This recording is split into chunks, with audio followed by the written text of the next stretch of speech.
Olá, pessoas! Eu sou a Natasha, este é o Redemoinhando e hoje nós vamos falar sobre essa pérola que é o livro Um Teto Todo Seu, da Virginia Woolf, pela editora Tordesilhas.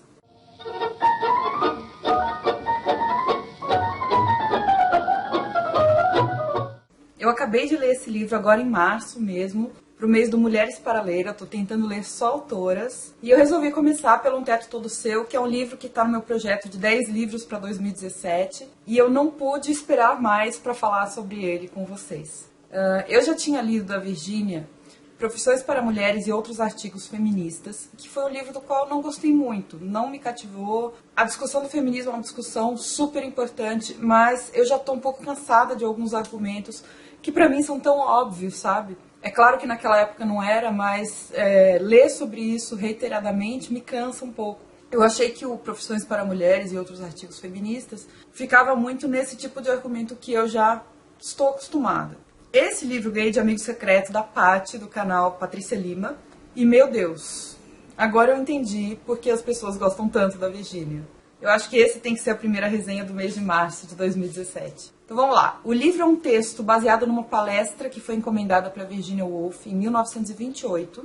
Essa palestra ela ia dar para 2 grupos de mulheres de faculdades femininas dentro de Cambridge, da Universidade de Cambridge. É um texto de não ficção, porque é uma palestra, mas ele é baseado numa narrativa. Ele é todo construído tendo por base uma narrativa que é bastante poética. É bonita, é descritiva. Nós temos uma narradora que a Virginia Woolf cria.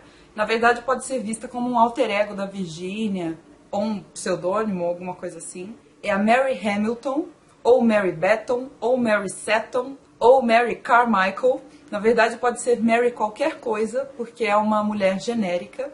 Até no pós-fácil, a Noemi Jaffe fala que pode ser Maria da Silva. Essa Mary nos leva por uma série de passeios, mas são passeios físicos, então ela vai para a universidade, ela vai para um jantar, ela vai arrumar a estante de livros dela, mas ao mesmo tempo que são passeios, é uma grande viagem dentro da mente dessa mulher. E essa mulher está refletindo sobre a condição das mulheres ao escrever, porque a palestra que encomendaram para Virginia Woolf é sobre mulheres e ficção. Então ela fica pensando sobre mulheres e ficção. Quais são ou quais foram as condições de produção que as mulheres tiveram ao longo do tempo? Ou não tiveram?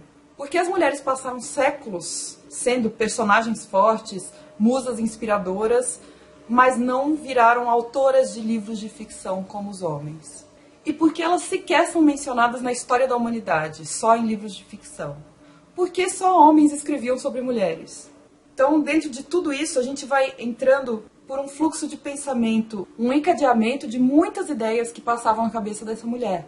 Inclusive com mudanças repentinas de assunto, desvios do tema, idas e vindas. E eu fiquei pensando enquanto eu lia, pela quantidade de coisas que a narradora e que a autora pensa, gente, a cabeça da Virginia Woolf, a cabeça da Mary, qualquer coisa, é uma cabeça muito intensa. É de encher de ansiedade qualquer um que tem uma quantidade e uma profundidade de pensamentos dessa maneira. São pensamentos com uma complexidade e de uma variedade muito grandes. Eu acho que assim, não tem como uma pessoa não pirar tendo esse tanto de pensamentos, não conseguindo parar. Minha impressão é de que vai sair fumaça da cabeça da narradora.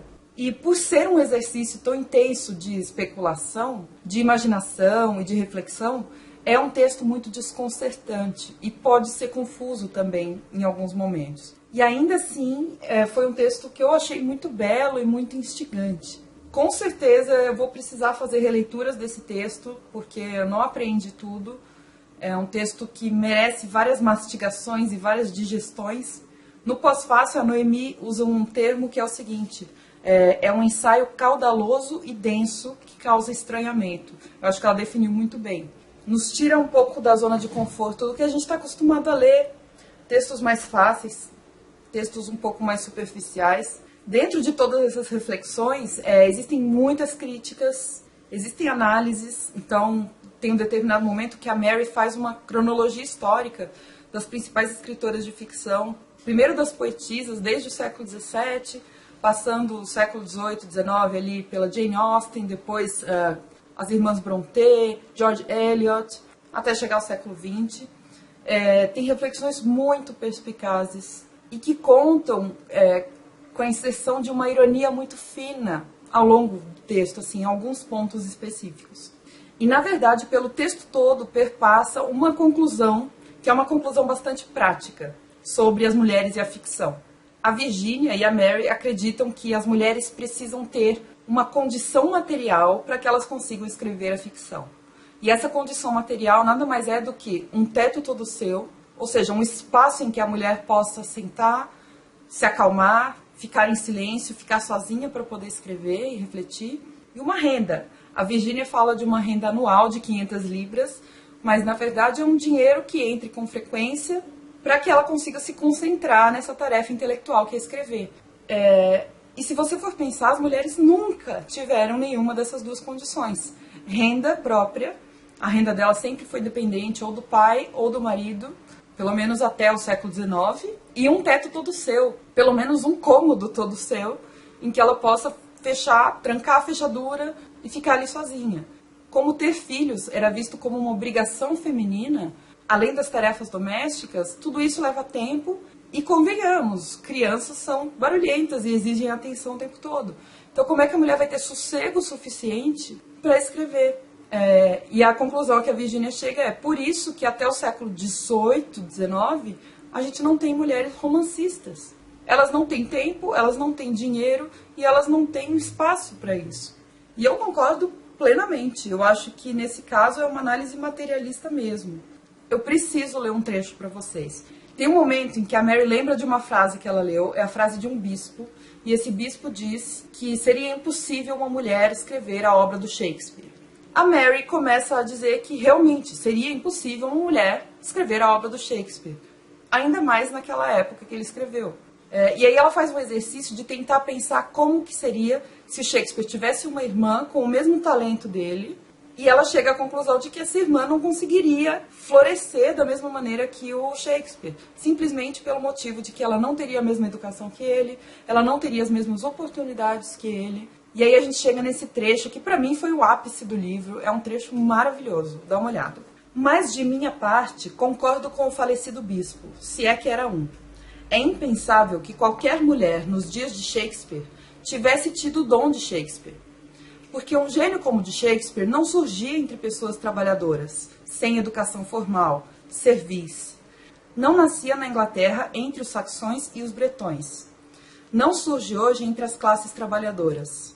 Como então poderia surgir entre mulheres cujo trabalho começava, de acordo com o professor Trevelyan, pouco antes de deixarem o berço, e ao qual eram impelidas pelos pais e obrigadas pelo poder da lei e dos bons costumes?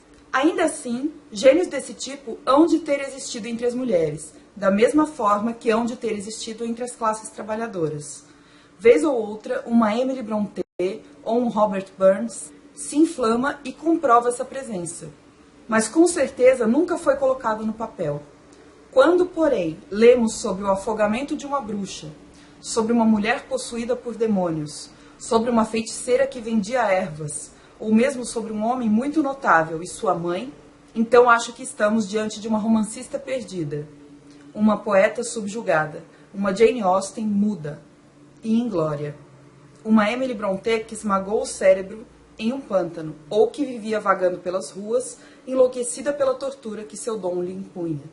Na verdade, arrisco-me a dizer que Anônimo, que escreveu tantos poemas sem cantá-los, com frequência era uma mulher. Foi uma mulher, acho, que Edward Fitzgerald sugeriu ter composto as baladas e as cantigas populares, cantando baixinho para os filhos, enfeitando com elas a costura ou toda uma noite de inverno. Meu Deus, que trecho é esse? Essa edição da Tordesilhas está ótima, além de toda a parte gráfica, está perfeita, ó, bem espaçadinha, muito boa de ler. Conta com esse prefácio da Noemi Jaffe, que é crítica literária, e é um prefácio que sintetiza muito bem o que o livro traz. Às vezes, quando você sai da leitura, você sai um pouco confusa, e no final a Noemi faz um apanhado do que exatamente a Virginia falou aqui no livro. Ajuda a organizar e a assentar um pouco os pensamentos a respeito desse texto. Além disso, no final tem alguns trechos do diário da Virginia Woolf e uma cronologia da vida da autora. Então, assim, Agora sim, eu sinto que eu entrei em contato com a escrita da Virginia Woolf. E eu também fiquei fisgada por essa escrita, por esse jeito que ela tem de viajar e de nos contar as coisas. Além de ser um livro extremamente crítico, extremamente reflexivo, maravilhoso. Fala sobre a condição das mulheres. Não poderia haver maneira melhor, nem mais inspiradora de começar o mês de março e de abrir as leituras do mês do Mulheres para Ler. Muito obrigada por terem assistido. Se você já leu esse livro, conversa comigo aí embaixo. Você gostou tanto quanto eu? Realmente eu acho que é uma pérola da literatura, principalmente da não ficção, da filosofia. Deixa um joinha pra mim se você gostou. Um beijo. Tchau.